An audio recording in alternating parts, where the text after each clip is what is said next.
દહેગામમાં પરિણીતાના અપહરણ કેસમાં નવો વળાંક આવ્યો છે। યુવતીએ પિતાના ઘરેથી નવો વિડીયો જાહેર કર્યો। હવે વિડીયોમાં યુવતીએ પતિ અને સાસરિયા પર આરોપ લગાવ્યા। સાસરિયાઓએ યુવતીને ગોંધી રાખવાનો આરોપ લગાવ્યો। મેં પ્રેમ લગ્ન કર્યા હતા, પણ અમારા વિચાર મળતા નહોતા। હું છૂટું કરવા માંગતી હતી, પરંતુ મને ગોંધી રાખવામાં આવી। મારા નાના ભાઈ અને પરિવારને મારી નાખવાની પણ ધમકી આપી।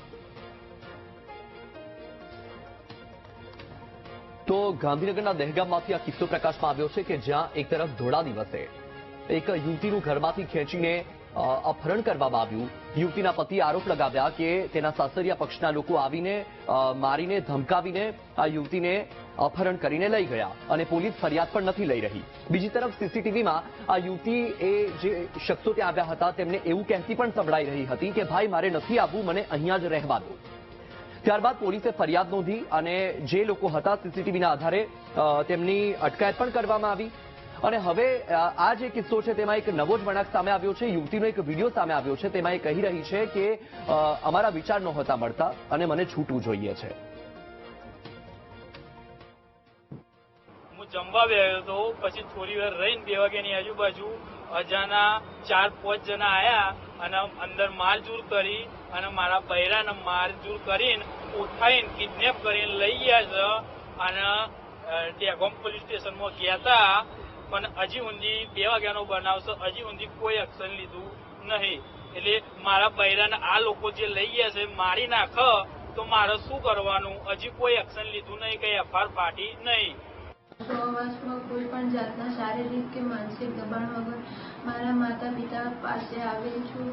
મેં પટેલ રવિ સાથે લવ મેરેજ કરેલા હતા, પણ અમારા વિચાર ન મળતા હોવાના કારણે ત્યારે હું ત્યાંથી છૂટું થવા માંગુ છું, પરંતુ તેઓએ મને બળજબરીપૂર્વક ગાદી રાખેલ હતી તથા કોઈ પણ રબારીનું તથા મારા માતા પિતાને સંપર્ક કરી છે જાનથી મારી નાખીશું। તેથી હું ડરી ગયેલ હતી। તારા નાના ભાઈને ઉપાડ લેશું, જ્યાંથી મારી નાખીશ। તેથી હું ત્યાંથી નીકળી શકતી નથી, પરંતુ મારે રહેવાનું નહીં, તેથી કોન્ટેક્ટ કરી લીધો અને મને જે ભાઈઓ લેવા આવ્યા હતા તે મારી મરજીથી લઈ ગયેલા હતા। તે કોઈ ગુનેગાર નથી। સીસીટીવીમાં જે દેખાય છે એ ઝપાઝપી મને બચાવવા માટે થાય છે। મારા માતા પિતા તથા બીજા અન્ય લોકો બળજબરીથી લાવ્યા નથી, તે બધા નિર્દોષ છે।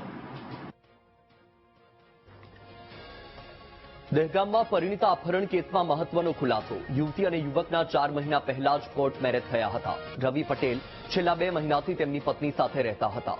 યુવક અને યુવતી ઘરે પરત ફરતા યુવતીના પરિવારજનોએ અપહરણ કર્યું।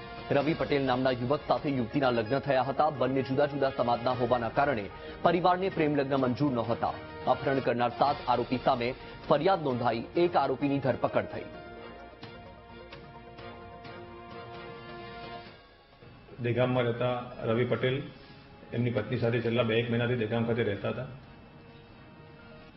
ઘટના મુજબ એમની પત્ની આયુષીના ઘરવાળા એમના પિયરના પક્ષના એના મામા અને એના ભાઈને રવિભાઈના ત્યાં આવેલા અને આયુષીને અપહરણ કરી લઈ ગયેલ છે અને રવિને અને એના કુટુંબીજનોને ગળદાપાટોનો માર મારેલ છે।